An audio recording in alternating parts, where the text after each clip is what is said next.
Hello, I'm Richard Herring. You're about to watch my new show, Richard Herring's Meaning of Life, which has been put together by those Welsh misfits at www.gofasterstripe.com. It's like a TV show, but it'll be on the internet, which means we can go on as long as we like. There's no commissioners. We just do it if we want to do it. We can say anything if we want as well. I can say Willies if I want.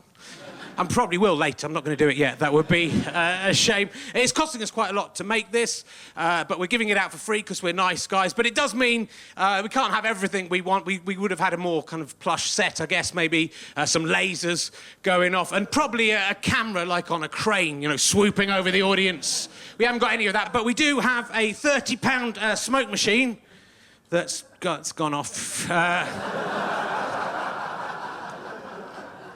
Someone turned it off. Doesn't work, but it looks... You know, imagine if we make some money, how good that will be. And we have Craig on a handheld camera who can just kind of come whoosh in at my face. Whoa, it's exciting, whoa! Yeah, pretty exciting. I think you'll agree. If you like this and you would like us to make more of them, then there's lots of ways you can reward us. You can go to www.gofasterstripe.com and buy one of my DVDs or any of the other fantastic DVDs they do there. I'll tell you more about those later. You can go to my website and book a ticket to see me on tour. That would be very helpful. You can go to Go Faster Stripe and download a longer version of this show or some extras, which you'll have to pay a little bit for. Or if you just tell your friends about this whole experience, that would be a useful thing. Get them to watch it too. Or you could buy a ticket and come and see it live at the Leicester Square Theatre like these idiots did. Look at them. It's fun, isn't it? Well, did you like the smoke machine? Just see if it's £30 that cost me.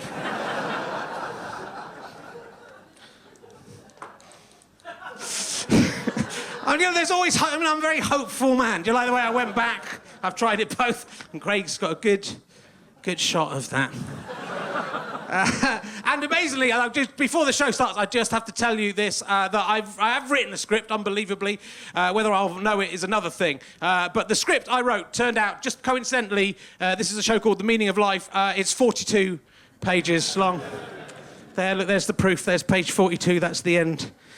So that's, for Douglas Adams fans, that's either a really positive sign, a lucky sign that Douglas Adams is looking down at us, or it means I'm going to die in the next 3 years.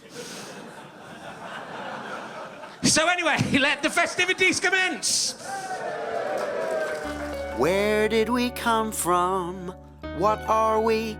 Where are we going?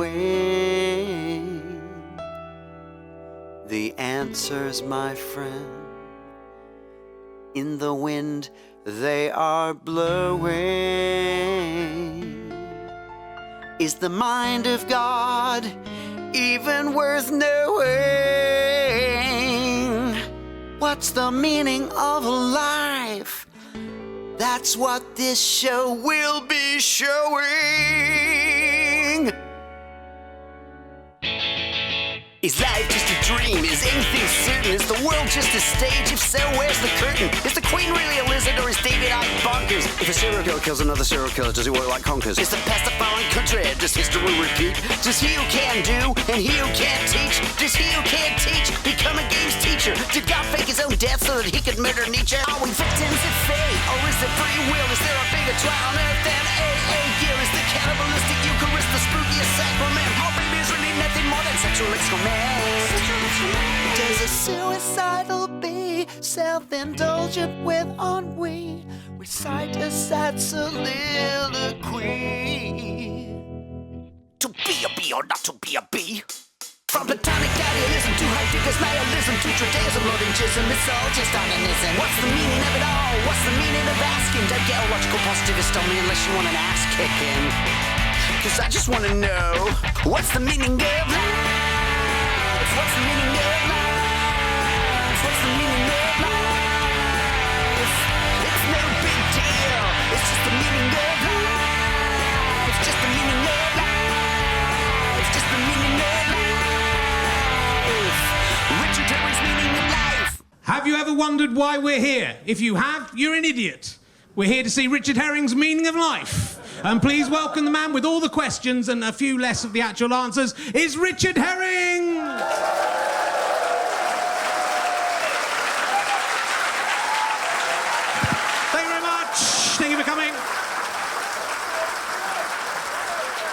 Lovely to be here. Leicester Square Theatre. Should have killed me last year. Take that, TV. We don't need no TV. Hello, and welcome to Richard Herring's Meaning of Life, or as all the cool kids are calling it, RHMOL. Which sounds a little bit too like RHMOL for my liking, but maybe that's apt because this show will be so boring that it will send you to sleep, and then I'm going to creep out of the screen and molest you. This show is like a cross between Jimmy Savile and The Ring. I'm coming for you. Don't go to sleep. I'm going to get you. Over the next few months, I'm going to answer all the big conundrums that have puzzled priests, scientists, and philosophers, like which came first, the chicken or the egg? It was the egg, obviously. That's it's just simple, isn't it? That's the answer. I can't believe that's confused people for so long. Why has that baffled anyone? A thing very like a chicken that wasn't quite a chicken laid an egg, and that a chicken came out of that egg. So the egg came first. It was a chicken egg. Disappointing, isn't it? It's pretty easy to answer. Got one down. Unless they're asking which came first in a race. In which case, it's probably the chicken. Unless the race was down a mountain, in which case, might be the egg, I suppose. It's more tricky than it looks, isn't it? It's easy to dismiss it. Unless it's which ejaculated first, in which case it's definitely the chicken, especially if it was using the egg as a kind of vibrating device in its cloaca. Like some kind of poultry paedophile. That's pretty much going to be the tone of the whole thing, I'm afraid. There will be a few cleverer jokes in this show. And first up, this is the first show, and our first subject will be creation. Richard Herring's Meaning of Life. Where did the universe come from? And why doesn't it go back where it came from and stop sponging off us, bloody universe? We were here first. I hate the bloody universe. There is a theory that the universe is just a computer simulation and we are characters within a computer game, and I have to say sometimes it does feel to me that I am a character with no free will in a game that is being played by a 13-year-old child, which would certainly explain why I spend so much of my time picking my nose. I made him pick his nose again. It's better than a computer game run by a 46-year-old man like me who doesn't understand how the newfangled controls work, and so everyone in his universe is just walking up against walls, unable to open any doors. They don't know what's going on. Though, to be fair, there could be people like that in this universe. We'd never get to meet them. The 17th century scholar Archbishop Usher worked out that the universe started on the nightfall before the 23rd of October, 4004 BC, which is very specific. It's good that he's worked it out to that extent, and it's kind of slightly laughable maybe that he was so sure of that exact time. But then scientists say the universe started somewhere between 10 billion and 20 billion years ago, which, to be honest, isn't that specific, is it? That's a bit... I'd rather someone had a proper guess. We could all get an answer that's 10 billion years out. So at least Archbishop Usher had a go. It's odd that it started on the 23rd of October, though. That's what I wonder is, had God just been given a second-hand diary that he was trying to use? Was it some kind of tax avoidance issue? I've noticed the 22nd of October is International Stutterers Day. I'm just wondering, does God hate stutterers? Is that why he started on the 23rd? Didn't want to give them any publicity for what they were doing? Certainly explains he hates stutterers for some reason. Certainly explains why his main prayer starts for Father. That's because he hates the stutterers. Is the universe infinite, or are we in a system of multiverses? In which case, some people argue, if that's the case, that every single possibility that could ever happen is happening somewhere in one of those universes, which means in one of those universes, the doors at the back are about to burst open, and Amy Pond from Doctor Who and 13 from House are about to rush up on here, grab me and force me to have sex with them whilst they les up. Damn, wrong universe. I hate that alternate Richard Herring. There are an infinite number of them as well. That's what's most annoying, and I'm still not one of them. That's very...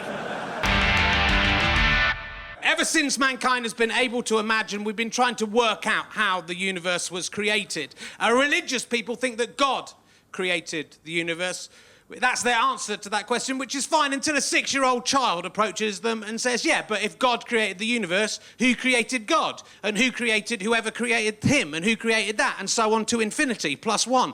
And then the religious person will say no, because God just is. That's how. As if that's an answer, but surely God is more incredible than the universe, right? And he's more perfect and amazing. If you can believe that God can just be, then what's to stop you believing that the universe can just be, unless you think the universe is better than God? Is that what you think, religious people? Are you saying that God isn't as good as the universe that he created? Ooh, you're going to hell. Bad luck.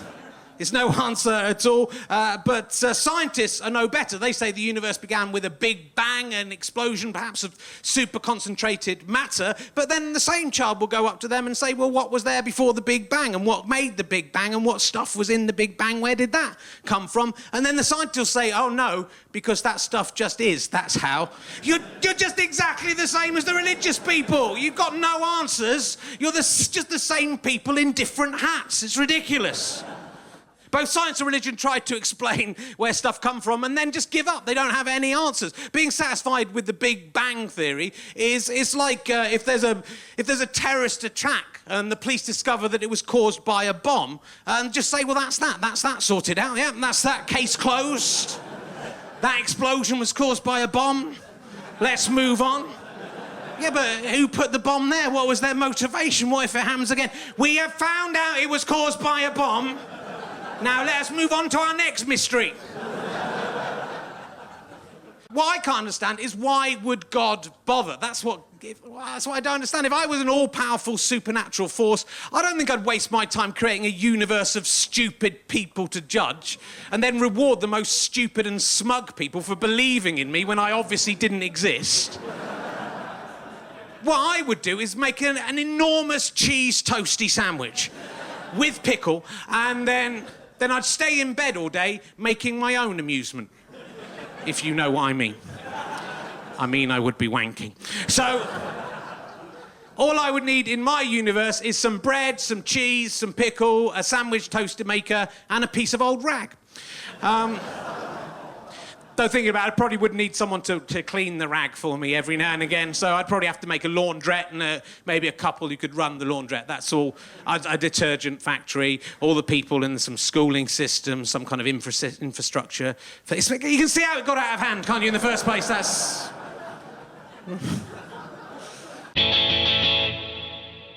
Let's look at some of the religious theories from other countries. The Bushmen of the Kalahari think God was a praying mantis called Kagan, who created the moon by throwing his shoe up into the sky. That was only disproved in 1969 when man finally landed on the moon and discovered it wasn't a praying mantis's shoe. It was a bit too big. It turned out it was too big. You think that sounds crazy, an eccentric insect-wearing footwear creating the world, but, you have to remember the Kalahari people were right from much nearer the beginning of time than we were, so it's much more likely that the world was created much nearer that time, so they're much more likely to be right. It's probably a kind of case of Chinese whispers. It started as Kagan, the praying mantis with shoes on, and then Chinese whispers over, that's Jesus Christ, isn't it? You can see how that happened. Kagan used to live with humans, but he got fed up with their foolishness and left. Which makes fucking sense. It makes more sense than what we believe. The Fulani of West Africa says the world was created by a drop of milk that somehow appeared. And out of all the answers, that is the weakest thing. That is the least thought through one. Yeah, it was a drop of milk. Somehow appeared. I don't have all the details of that, but I hope that answers your question. We can move on. Kids are impressed. Oh, it's a drop of milk. I'm not impressed with it.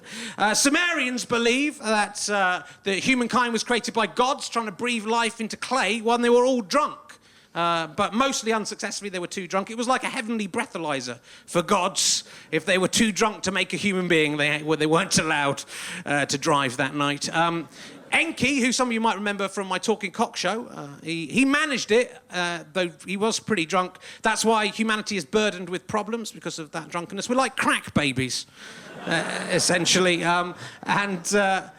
The ancient Egyptians worshipped a deity called AIOTM, who didn't need 6 days to create the universe. 6 seconds would do for him. On that relief, what it says behind there is, I copulated with my hand, my fist became my spouse. It's like he has to repeat it. It's like people weren't quite... What? Sorry, I don't understand. Don't understand what you mean by that, Atom. What are you saying? I had a date with Pamela Henderson. No, not really with you still. I primed my pump-action spunk gun. What do you mean exactly, Atom? I'm not really getting it. I wanked like an Egyptian. Doesn't make sense to me, that. I created an uncooked stomach pancake.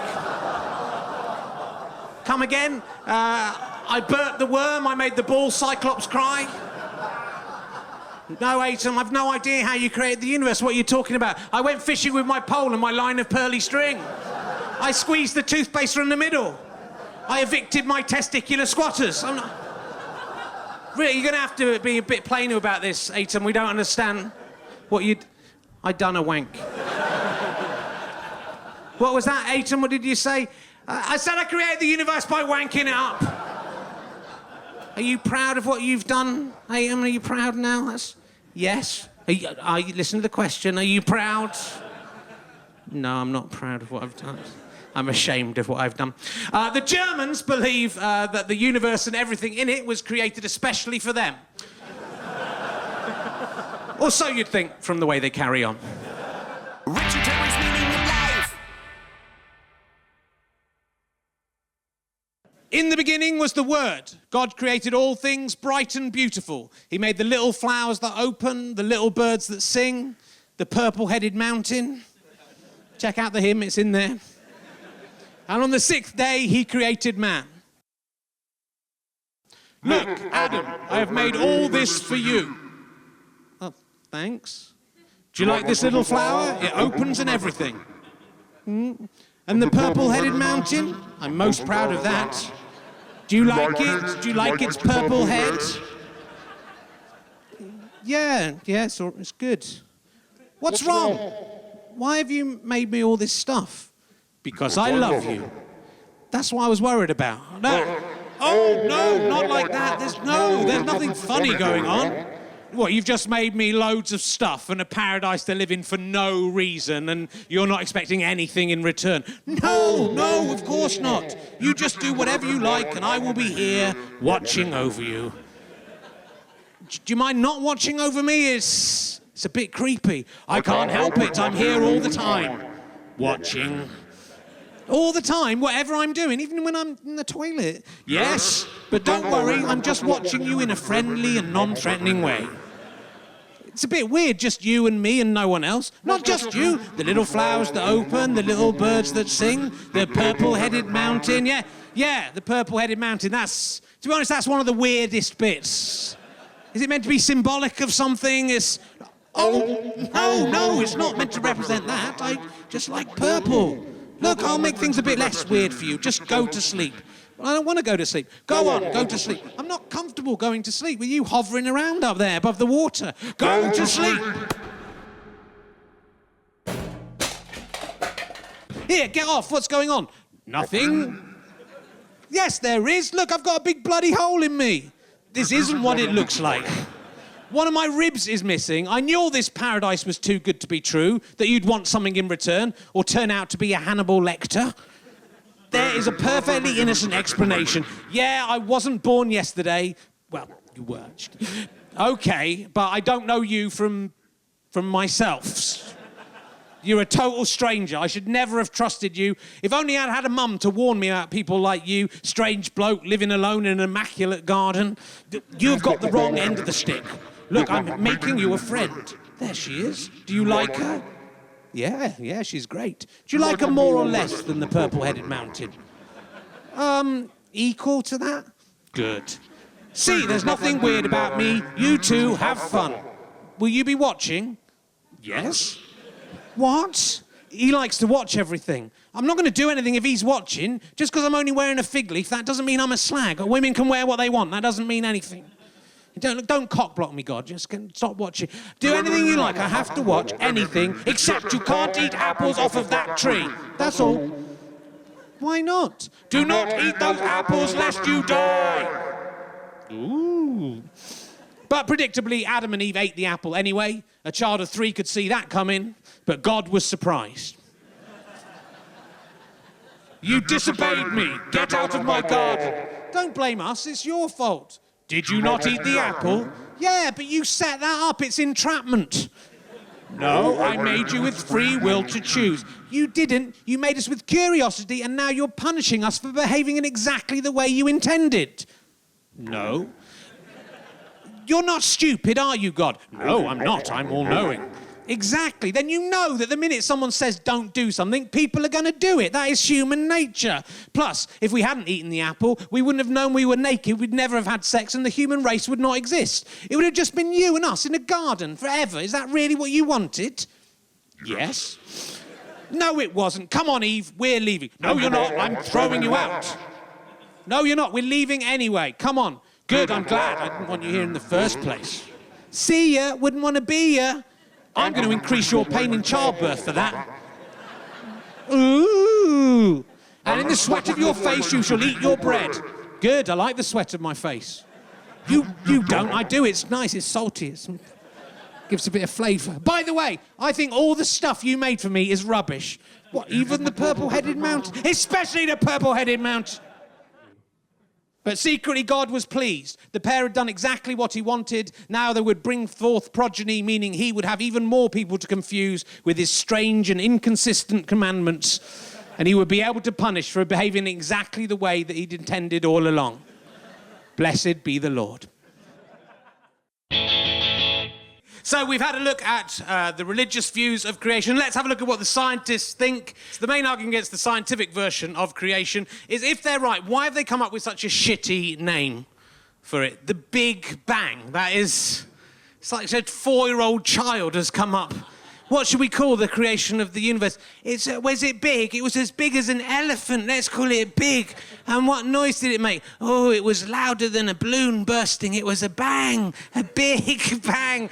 It's pathetic. It was actually coined by the steady-state universe theorist Fred Hoyle, who did it to take the piss out of people who thought the universe was expanding. He coined the phrase, and then they used it themselves. This isn't like gay people reclaiming the word queer or black people referring to themselves as N-words. This is physicists and cosmologists going, oh yeah, Big Bang, what a brilliant name for the start of the universe. Like they're tiny kids. They tried to change the name. They came up with a committee. This is genuinely true, to rename it because they realised it was embarrassing. What they came up with was the HSK theory, which stands for horrendous space kablooey, which comes from a Calvin and Hobbes cartoon. They've managed to find one more childish name for it than the cosmologists are all twats. Bear that in mind when we have one up in a bit. Stephen Hawking argues that time travel will never be possible in the future because if it is invented, then someone would have already come back to visit us from the future. But what if the people who've come back from the future got distracted by the first pub they saw and went inside and fancied the barman or barmaid and then forgot about their time-travelling mission? It's what's known in time-travelling theory as the Gary Sparrow constant. It is the strongest force known in the universe, the force of the paucity of ambition. Stronger than gravity. Scientists believe that everything in the universe was once concentrated into a single point, which that is just utterly ridiculous. At least have common sense. How would everything fit? I've got 3 of the things from the universe here. I've got a tin of tomatoes, a broken cup, and Stephen Hawking's Brief History of Time. And I'm going to try and get them into one single infinitesimally small piece of matter right now.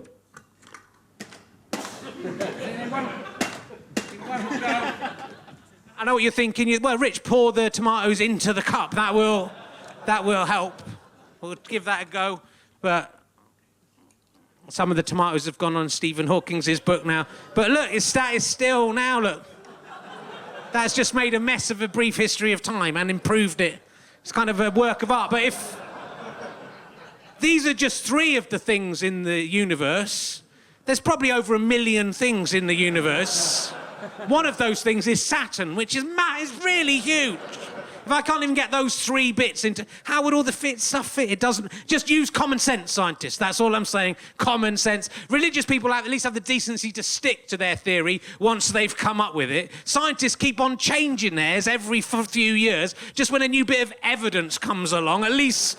They don't chop and change the religious people like you scientists. And I respect them for that. Head back to ancient Greece, and science was telling us that the planet Earth was static and the centre of the universe. Ptolemy here, he had to come up with a bizarre spirally orbit to explain why Mars kind of went around the Earth in such a ridiculous way. That's what he came up with there. That explains why Mars jumps around in the sky and still goes round the Earth. Even in the 20th century, plenty of scientists were saying that the universe had no beginning and had been here forever.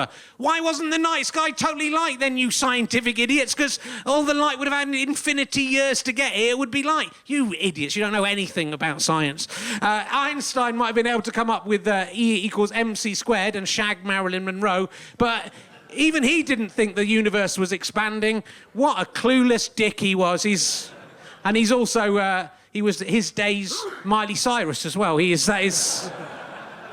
He's licking an atom there. That's what he's doing. That is in a sexy way. It's a shame when in the old days physicists had to be sexy as well, or no one would listen to what they had to say.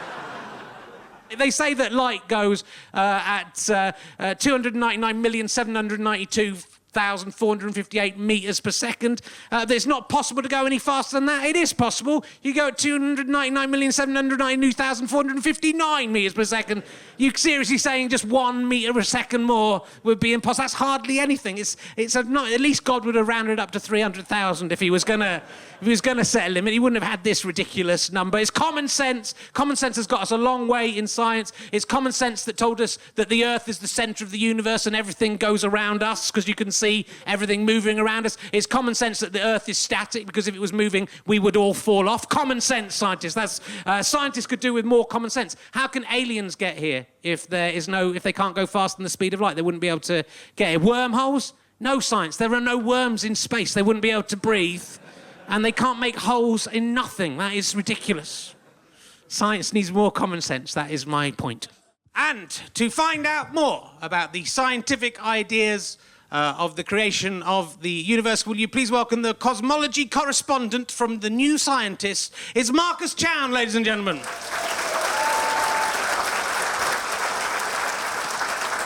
Welcome. Come on in, sit down.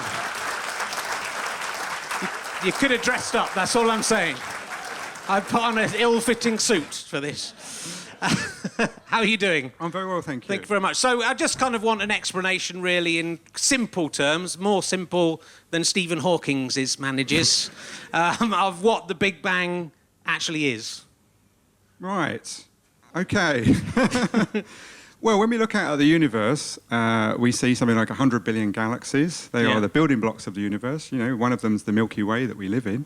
And they're all flying apart from each other. Yeah. And so if we kind of imagine that kind of expansion running backwards like a movie in reverse, we come to a time 13.82 billion years ago when everything was compressed into a tiny, tiny volume. And when you squeeze something into a very small volume, it gets very hot. Have you ever squeezed the air in a bicycle pump? Well, the tomatoes tried to do that. They didn't get hot. They just kind of went on Stephen Hawking's book. So this compressed...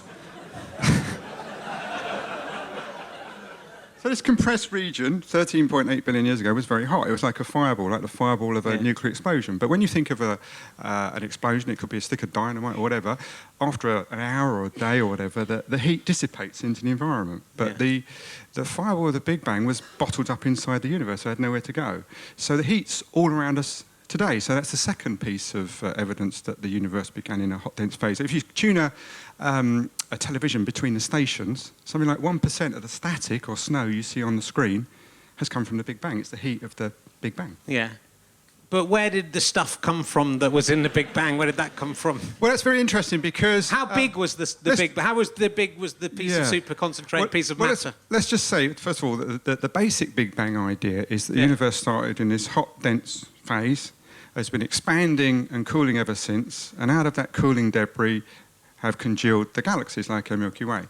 But this model fails to predict what we observe in the universe in 3 incredibly major ways.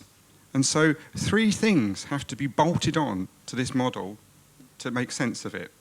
And one of them is called inflation, and it begins to answer your question. Right. Begins to? Do you want me to go into it? Yeah, I do. I would like to know. Okay, right. I won't tell you why it's bolted on. We can edit it out. Yeah.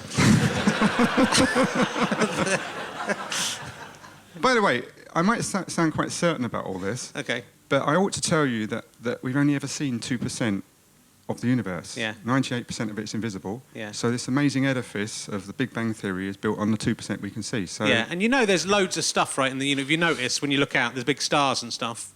That's my problem, is how it all fitted into the original bit. Yeah. That is... Because it's all very well saying it's all come from there, but it must have been quite a big clump. Okay. Common sense. Yeah. Well, we can answer the question, what was the Big Bang, what drove the Big Bang, and what happened before the Big Bang. We can answer that. But you'll probably want to know what happened before the thing I'm going to tell you about. Yeah, but never mind.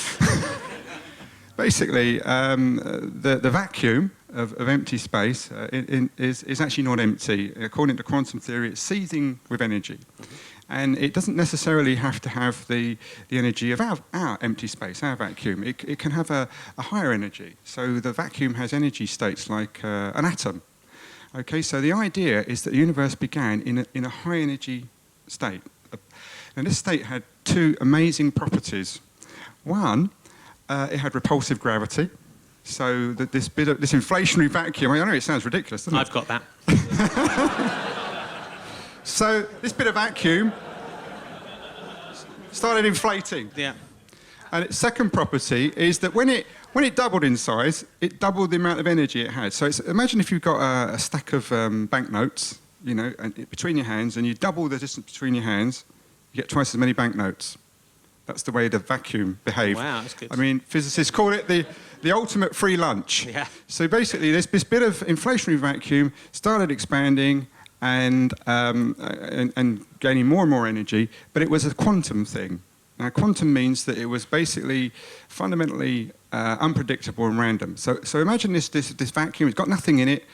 It's expanding ever faster, and all over it, tiny little bubbles are forming where it randomly decays into ordinary vacuum. So it's in this high energy state, but it randomly decays into our vacuum. Okay. What's it like inside these little bubbles in this vast ocean of vacuum that's expanding? Well, the energy of this super high vacuum has to go somewhere, and it goes into creating matter, and it goes into heating it to a tremendous temperature. It goes into making Big Bang universes. So in this model, it turns out that the Big Bang is not a one-off. These little Big Bang universes are going off all over this vacuum like firecrackers, randomly, and we're in one of them. Okay? Right. Now you're going to say, where did the inflationary vacuum come from? I'm not. I was going to say, I've got quantum things in my dishwasher, quantum tablets, and you never know what's going to... Sometimes stuff comes out clean, but sometimes it's really dirty. So I guess that's why. It could be, yes. Yeah. Is it possible the Big Bang was created by a wanking god? That could be the impetus behind it, and then then it sort of shoots off, doesn't it? And that's Well... and then that all flies around, or the glob. You know when you have a wank in the bath, so then it sort of all sticks in your hair and stuff, doesn't it? Maybe it's like that. Have you considered that? No. Do you naturally know all the answers, but you're just stringing out so you can sell more books? I don't know any... No, actually, I'm very, very happy to admit that I don't know most of the answers, and that's what really excites me about science, that most of the interesting questions we haven't answered yet, and so I'm quite happy to say to you, I don't know if you ask me that question. Okay. You don't know about the wanking one, that's definitely true. Ladies and gentlemen, big round of applause for Marcus Chown! Thank you.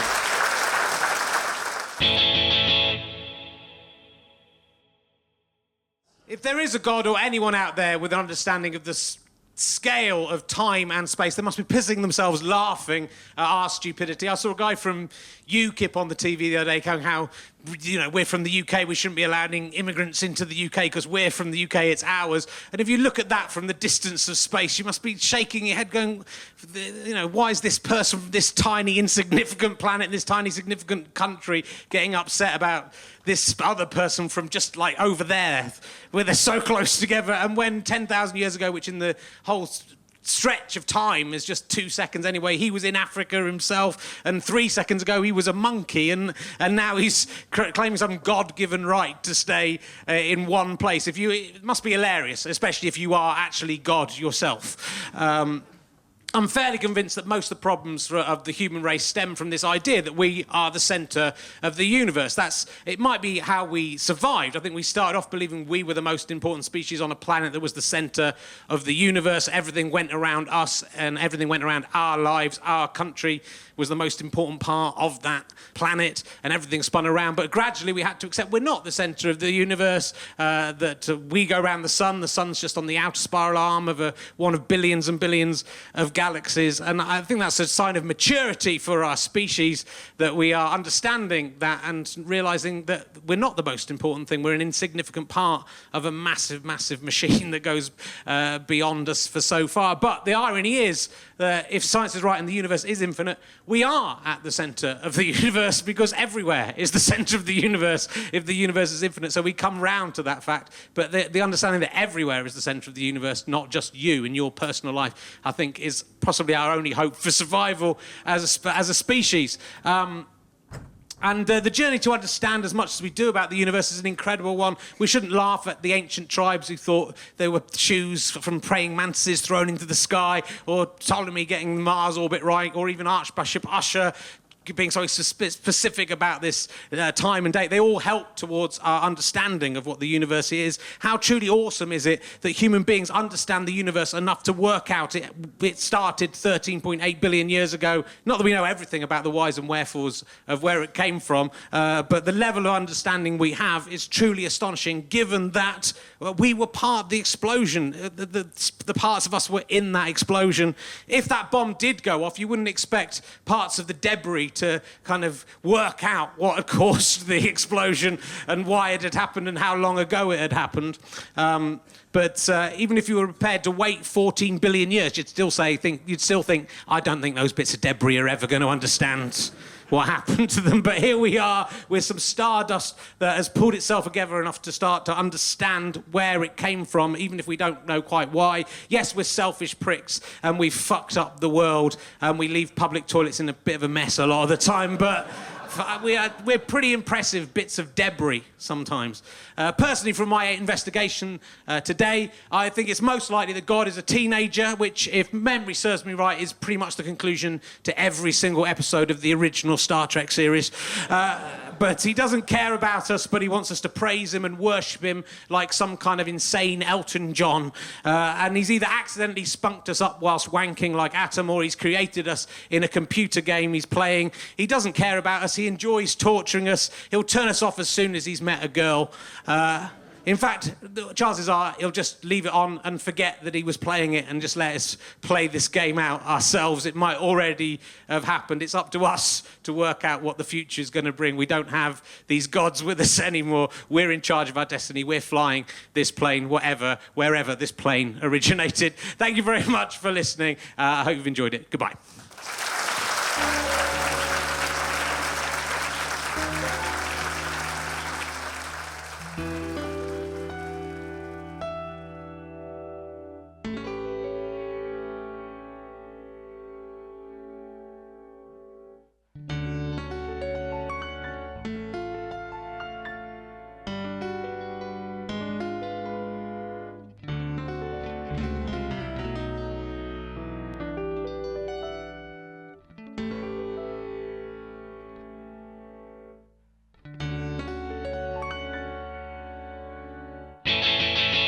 Thank you for watching Richard Herring's Meaning of Life, RHMOL. Oh, good. And that's what all the cool kids are calling it. It was nice of me to give it for nothing, wasn't it? And we don't really want to get sponsors or adverts into this, except maybe adverts for ourselves. If you can pay us back by going to Go Faster Stripe and buying some of their merchandise, they do all of my DVDs and some of my books. There's a couple of books you can buy of mine. They also, things like Fist of Fun DVDs you can buy there, and all of my live shows. They also do all sorts of other things. Let's just take a lucky dip. Peacock Season, that's a movie with lots of famous stars in it. They've got stuff with by Kevin Eldon, Simon Munnery, Stuart Lee. There's also Stuart Lee stuff. But he's quite good. So they've loads and loads of DVDs. Go and do check out their merchandise. Even if you just buy one thing from them, that would massively help us carry on with this stuff. You can go and download extras for this series. Also at Go Faster Stripe. You can come and see me live on tour at one of my gigs. Go to richardherring.com/gigs and you'll be able to find out all about that. And you can also just go fuck yourselves. Didn't have an extra thing. Didn't have another one. But you can if you like. I've got a fog machine for sale on eBay if anyone wants to. Anyone wants to get that. So thank you. Do just spread the word about this. Tell your friends if you've enjoyed it, and just let's get as many downloads as we can and many people watching this as possible. And then who knows where this might lead.